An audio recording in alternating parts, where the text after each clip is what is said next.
Chers amis, je ne sais pas si vous avez tous les idées très claires sur les célébrations de ce week-end. Nous sommes le week-end de la Toussaint, mais je précise qu'aujourd'hui, nous ne célébrons pas la Toussaint. C'était hier, la Toussaint.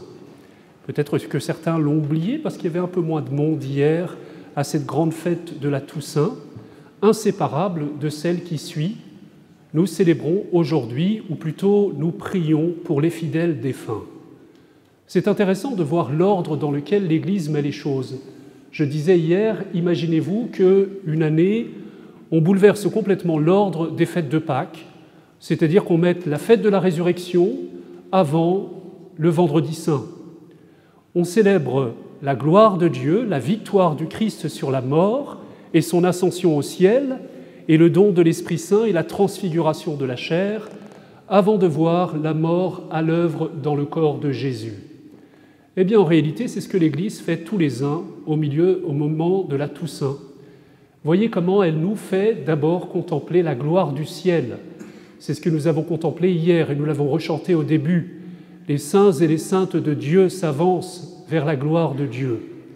Hier, nous nous sommes réjouis parce que le ciel s'est ouvert pour l'immense foule de tous les saints anonymes.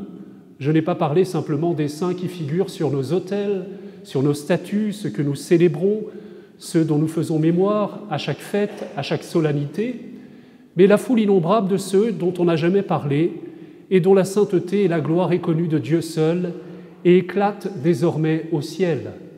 Et nous aurons des surprises au ciel, nous verrons que beaucoup de premiers sont des derniers et beaucoup de derniers sont des premiers. Des gens que nous ne considérions peut-être pas beaucoup, parce qu'ils n'avaient jamais réalisé des choses pour nous étonner sur terre. Et voilà que nous découvrirons au soir de notre vie, lorsque nous passerons de l'autre côté, qu'ils étaient des champions du monde de la charité, de la sainteté et de l'amour. Et vraiment, nous voudrons nous rapprocher d'eux, nous voudrons recueillir cette gloire que nous avons souvent méconnue de leur vivant, ou plutôt de leur passage sur terre. Alors nous célébrons d'abord la gloire de tous les vivants, de cette vie éternelle qui nous est donnée par le Christ, avant de prier pour ceux que nous pleurons. Et j'imagine que pas mal d'entre vous avaient une certaine émotion aujourd'hui, parce que vous pensez, vous priez plus particulièrement, et c'est la raison pour laquelle le prêtre est dans les habits des célébrations des obsèques et du deuil. Nous prions pour nos défunts, c'est-à-dire ceux que nous aimions, qui nous ont quittés, ceux que nous pleurons peut-être encore, ou peut-être ceux dont vous vous dites « Eh bien, j'ai pas beaucoup pleuré, j'ai pas beaucoup prié pour eux ». Alors, d'abord, la bonne position pour les considérer, c'est de voir que la mort a été engloutie par la victoire du Christ. C'est toujours plus facile de regarder droit dans les yeux un ennemi quand on sait qu'il a déjà été vaincu. Nous allons regarder droit dans les yeux, dans quelques semaines, au Stade de France, le 15 d'Angleterre, parce que nous savons qu'il est déjà vaincu, et nous l'avons prouvé plusieurs fois, n'est-ce pas? Donc nous n'aurons pas peur de les affronter. Pardonnez-moi pour la pauvreté de cette comparaison, mais c'est une manière de vous réveiller un petit peu. Nous savons que la mort a été engloutie dans la victoire du Christ. Nous savons que Jésus, au matin de Pâques, a foulé aux pieds cette mort qui nous fait tellement peur. Et lorsqu'on cesse de croire que Jésus a emporté la victoire sur la mort, eh bien, on essaye d'oublier la mort. Et le résultat, c'est qu'on ne l'oublie pas du tout parce qu'elle nous obsède. Et nous sommes peut-être une société obsédée par la mort comme aucune autre auparavant. Vous savez, on a remplacé la fête de la Toussaint par une jolie fête avec des toiles d'araignées, avec des fantômes, avec des choses terriblement réjouissantes et de nature à soulever l'âme et le cœur des enfants, des araignées, des choses terribles. Eh bien, frères et sœurs, la mort n'est pas cette araignée qui veut nous prendre dans ses filets. La mort n'a pas eu de dernier mot. La mort a été foulée aux pieds. Et bien plus que cela, cette mort devient le passage vers cette vie pour laquelle nous sommes faits, cette vie éternelle, la résurrection de la chair, chers amis. Je n'ai pas dit seulement l'immortalité de l'âme. Certes, notre âme est appelée à l'immortalité. Je vous rappelle 2-3 petites notions de catéchisme et d'eschatologie. Au soir de notre vie, au moment de la séparation de l'âme et du corps, notre âme ira du côté ou elle penche comme un arbre qui tombe du côté où il penchait déjà. S'il s'est laissé attirer pendant toute la vie par la lumière de Dieu, par la charité, l'âme reviendra à son principe, c'est-à-dire ce Dieu qu'il a créé directement au matin de sa vie. Il l'éclairera de sa pleine lumière et peut-être qu'il y aura besoin d'un petit passage au purgatoire, c'est-à-dire un petit nettoyage de tout ce qui n'est pas vie, amour, lumière dans cette âme. Un peu comme le matin, vous savez, quand on vous met une lumière devant les yeux, alors que toute la nuit vous avez été dans l'obscurité, vous avez du mal à accommoder, il faut un temps pour s'adapter, pour que nos yeux soient à la mesure de la lumière qui vient à nous. Eh bien, nous devrons être purifiés. Si nous passons par le purgatoire, c'est une bonne nouvelle. C'est que nous sommes attirés par cette lumière de Dieu qui vient à nous. Si nous avons détourné le regard de Dieu, de l'amour, si nous avons choisi dans notre vie sur terre les ténèbres, eh bien notre âme séparée du corps ne pourra plus revenir en arrière, elle sera dans ce qu'on appelle l'enfer. Je vous signale qu'il n'y a pas eu de décret pour dire que l'enfer n'existait plus, parce que d'un coup on dirait que Jésus, en fait, il est très gentil, donc il ne peut mettre personne en enfer. Je vous le confirme, Jésus est beaucoup plus que gentil, il est bon, il est aimant, et il ne met personne en enfer, sauf les personnes qui s'y mettent elles-mêmes parce qu'elles ont décidé de se couper de Dieu. Et c'est terrible d'avoir été créé à l'image de Dieu avec une âme éternelle et immortelle, parce que cette âme spirituelle, elle est faite pour choisir Dieu, et Dieu respectera son choix. Si elle a choisi de vivre seule, de s'enfermer sur elle-même, de se plonger dans ses propres limites, dans ses propres ténèbres, c'est-à-dire de s'enfermer éternellement loin de celui pour lequel elle est faite. Alors nous prions pour qui ? Nous prions pour ceux qui nous ont quittés. Alors, beaucoup d'entre vous, peut-être que vous vous dites « j'ai pas beaucoup prié, j'ai pas été très présent pour ma grand-mère qui nous a quittés l'année dernière, par exemple, et je me reproche de ne pas lui avoir dit que je l'aimais, je me reproche beaucoup de choses, et puis peut-être que je vais ruminer tout cela et je vais me rassurer en pensant de temps en temps à elle, en pleurant. » Ça, frères et sœurs, c'est une attitude peut-être sentimentale, mais ça n'est pas l'attitude de la foi, de l'espérance chrétienne. Et ça n'est pas faire œuvre vraiment de charité. Vous vous demandez ce que vous pouvez faire pour vos défunts. Eh bien, il y a des choses à faire très précisément. La première, c'est de prier pour eux. Vous savez, il y a des obsèques où on entend « de là où tu es, dans la lumière de Dieu, tu nous rigoles et tu nous vois ». C'est un peu vite, c'est un peu rapide, frères et sœurs. Précisément, nous prions pour que cette personne, pour que son âme soit accueillie dans la lumière de Dieu. Et nous demandons pardon, nous implorons la miséricorde de Dieu pour que cette âme soit purifiée de ses fautes. Ça s'appelle le purgatoire. Et nous devons prier pour les âmes du purgatoire. Et nous ne devons pas trop vite dire que cette personne était tellement formidable qu'elle est au paradis. Certes, nous l'aimions et nous l'aimons, et nous le souhaitons de tout notre cœur. Mais précisément, Dieu l'aime encore plus que nous. Il lui souhaite le plus grand bien, et nous devons l'accompagner de notre prière. Alors, de quelle manière ? Eh bien, la meilleure manière, c'est d'abord de faire célébrer des messes à son intention. Est-ce que vous savez que chacune des messes qu'un prêtre célèbre tous les jours a une intention particulière ?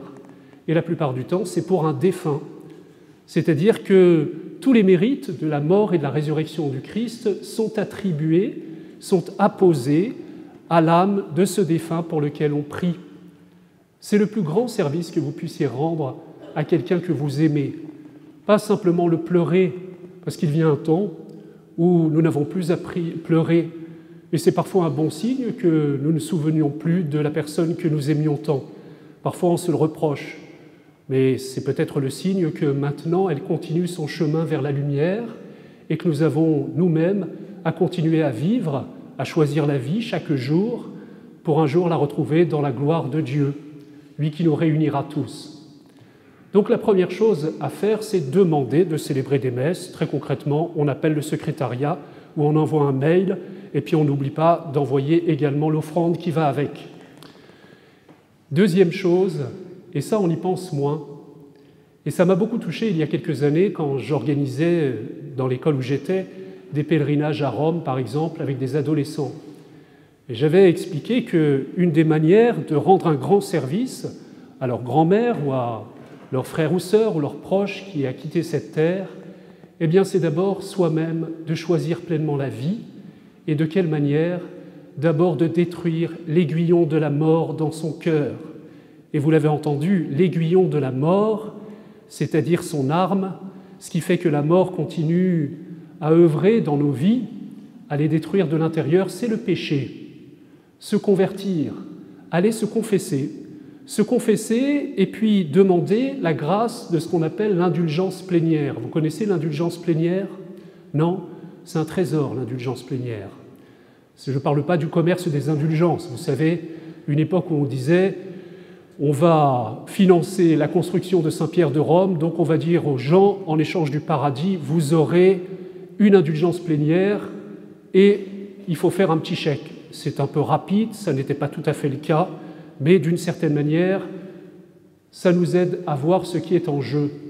L'indulgence plénière, c'est tout simplement que dans une démarche de conversion particulière, vous faites un pèlerinage à Saint-Jacques-de-Compostelle, vous allez à Rome, vous faites une démarche particulière, vous vous confessez, vous demandez pardon pour vos péchés, pour vos compromissions intérieures avec la mort, et vous offrez les mérites de cette confession pour une âme d'un défunt qui va recevoir non seulement le pardon de ses péchés, c'est mystérieux, cette communication des grâces, ça s'appelle la communion des saints. Nous pouvons nous transmettre des bienfaits les uns aux autres, comme dans une grande circulation d'amour. Non seulement elle va recevoir la grâce du pardon des péchés, comme à chaque confession, mais elle va recevoir aussi la grâce d'être libérée de ce qui la sépare encore de Dieu, ce qui la retient en purgatoire, vous savez, comme ces petits filets de pêche qui nous empêchent de nous envoler et d'aller vers la lumière à laquelle nous aspirons. Il faut lire de temps en temps le traité du purgatoire de Sainte Catherine de Gênes, je crois. Les âmes du purgatoire, c'est celles qui savent qu'elles vont aller dans la gloire, mais en même temps, comme elles sont dans la nudité de leur âme séparée du corps et qu'elles sont dans la pleine vérité, elles se jugent elles-mêmes indignes et elles souffrent. Elles souffrent encore de ce qui les sépare de Dieu. Le problème, c'est qu'elles ne peuvent rien pour elles que désirer et aspirer à cette gloire. Mais nous, par contre, nous pouvons prier pour elles et les aider à se libérer et à entrer dans cette joie éternelle à laquelle qu'elles sont promises. Pour cela, eh bien, peut-être faire une démarche de confession, indulgence plénière, que nous appliquons à telle ou telle personne à laquelle nous pensons, et nous lui disons « je voudrais lui offrir le meilleur ». Eh bien, ça, c'est le meilleur. Et le deuxième meilleur qui suit cela, c'est de lutter pour que dans votre vie, vous soyez pleinement vivants, frères et sœurs. Parce que ce que Jésus a vaincu, c'est la mort. Et nous le voyons malheureusement, la mort, bien sûr, elle a été vécue par le Christ, mais elle a encore beaucoup de complicité en nous. Elle a comme des petits arrangements qui font qu'elle nous ronge de l'intérieur. C'est le péché, effectivement, mais c'est tout ce qui fait que Jean-Paul II appelait notre société une société qui développe la culture de mort.